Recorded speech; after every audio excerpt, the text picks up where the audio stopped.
Hi everyone! Welcome to the Empath Tarot. Another love reading, timeless and general. Take what resonates lang po. Maybe some part of the reading makaresonate kayo, some part of it hindi. Totally makaresonate na parang kwento ninyo ito or hindi naman kaya.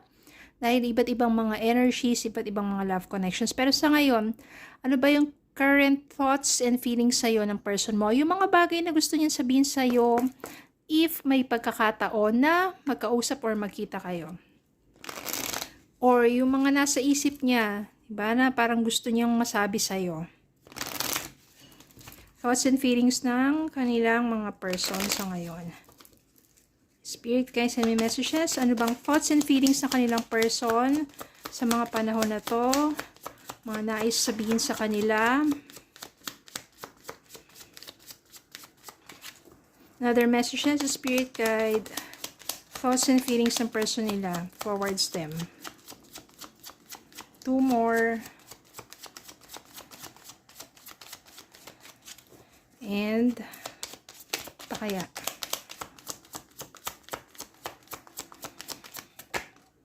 Yan.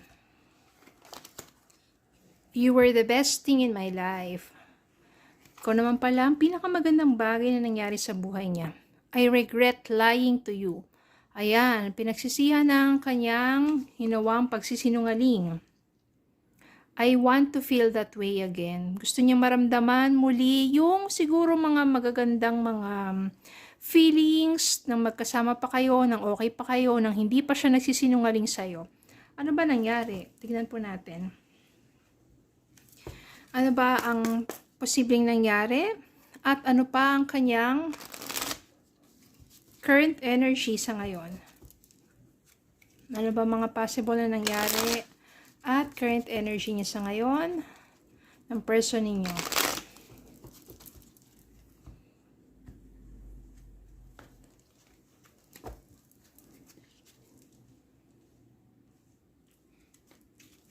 Spirit, guys, send me messages. Ano ba ang mga posibleng nangyari at current energy niya sa ngayon? Bakit I regret lying to you? Ano ba yung mga kasinungalingan na yon?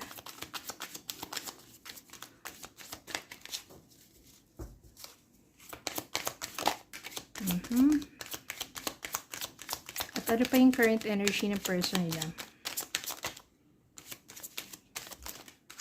Okay, tignan po natin itong mga to.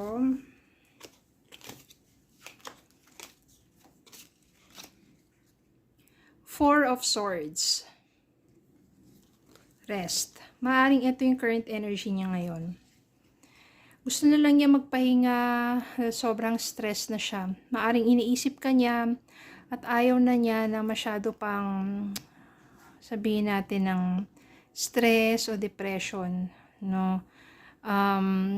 Maaring gusto niya lang mag-relax sa moment of solitude or yung thinking about you at yung iniisip niya maaari yung mga kasalanan niya, yung pagsisinungaling niya or hindi niya pagsabi ng katotohanan sa'yo.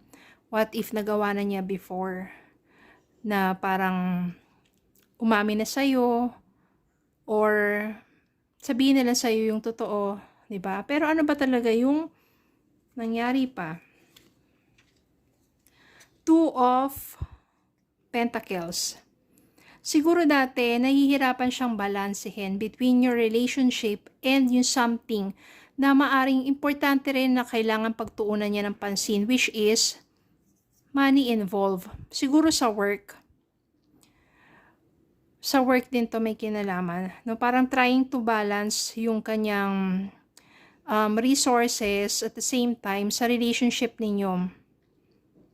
Nahihirapan siya.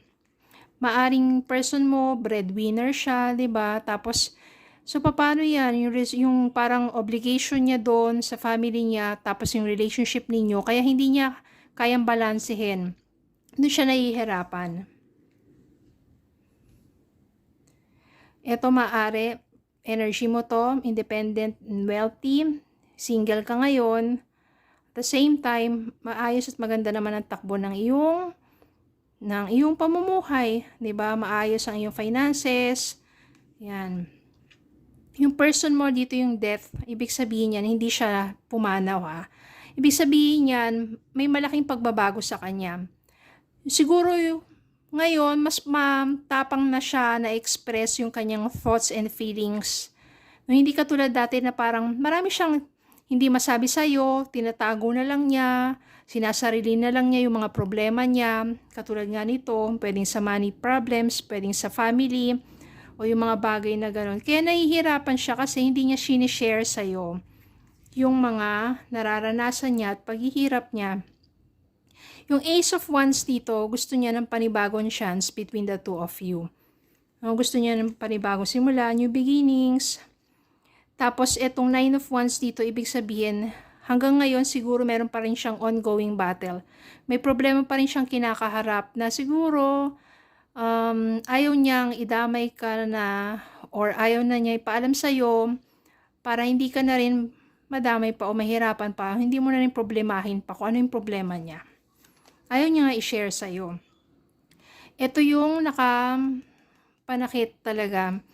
Yung kumbaga yung naging heartbreak sa inyong dalawa. Kasi nga, para sa'yo, mag-partner kayo, dapat tutulungan kayo. Tinago niya man sa'yo yung mga bagay na yon dahil hindi niya kayang i-share, dahil gusto niya sarilinin at ayaw na niyang madamay ka pa. Pero ang totoo niyan, mahal ka naman talaga niya. You were the best thing in my life. I want to feel that way again. Gusto niya talaga maramdaman muli na mabuo kayong dalawa, na magsimula kayo. Kaya nandito yung Ace of Wands. Okay. Tignan natin yung ano pa yung message para sa inyo. Tignan po natin iba pang mga mensahe para sa inyo.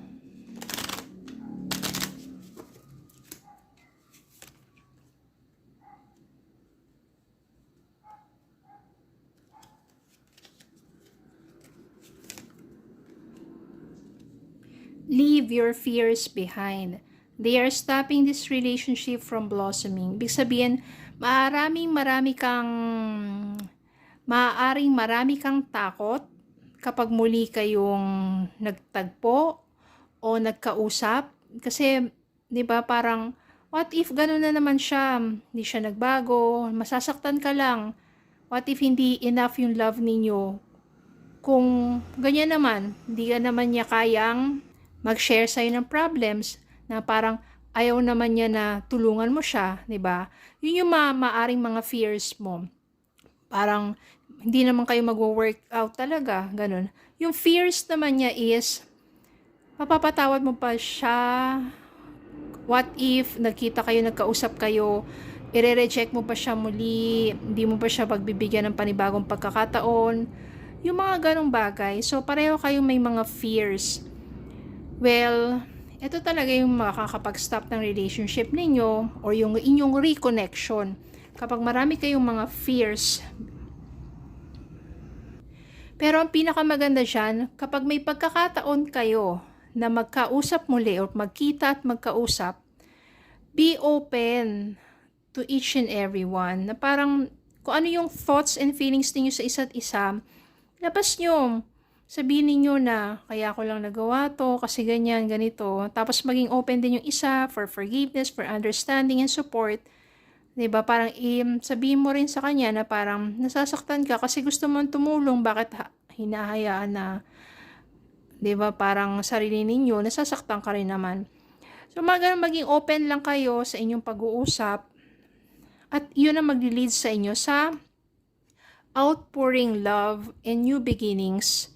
This will be good news for both of you kasi ibig sabihin, meron pa rin kayong kagustuhan na maayos ninyo ang inyong relasyon at muli kayong magkasama. Lahat naman, basta bigyan nyo ng maayos na pag-uusap at kung nararamdaman nyo sa isa't isa na meron pa talagang love, why not? Diba? Lalo na kung yung lying dito is hindi naman tungkol sa third party. What yung lying dito o yung pagsisinungaling dyan is hindi naman ganun ka, sabihin natin, sobrang bigat. Diba? What if yung lying dito is yung good lies? Diba? So, nasa sa inyo na yan. give your person another chance. Ikaw rin, sarili mo, lalo na kung love nyo naman ang isa't isa. So, yun lang po. Maraming salamat po for watching. Please don't forget to like, share, comment, subscribe, follow me on Facebook and YouTube. Have a good day po and God bless.